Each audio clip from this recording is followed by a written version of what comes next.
सर्वात अगोदर जिल्हाधिकाऱ्यांना मला वाटतं राज्यामध्ये निवेदनच आम्ही दिलेलं होतं आष्टी तालुका दूध संघाच्या मार्फत, त्याच्यानंतर मार्केट कमिटी, कडा कृषी उत्पन्न बाजार समिती यांच्या मार्फत, परंतु मच्छिंद्रनाथ देवस्थानच्या माध्यमातून सगळ्या काही सुविधा ह्या अत्यल्प दरात आणि जे लागेल पेशंटला ती वस्तू आम्ही देण्याचं काम करतो. आमच्या तोंडाने बेडचा आकडा सांगत नाही.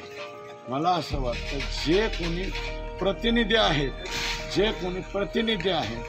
त्या प्रतिनिधींनी स्वतः येऊन आकडा बघावा आणि एक संस्थात्मक एखादं देवस्थान चॅरिटी ट्रस्ट किती चांगल्या पद्धतीने काम करू शकतो हे त्यांनीच येऊन बघावं अशी माझी विनंती.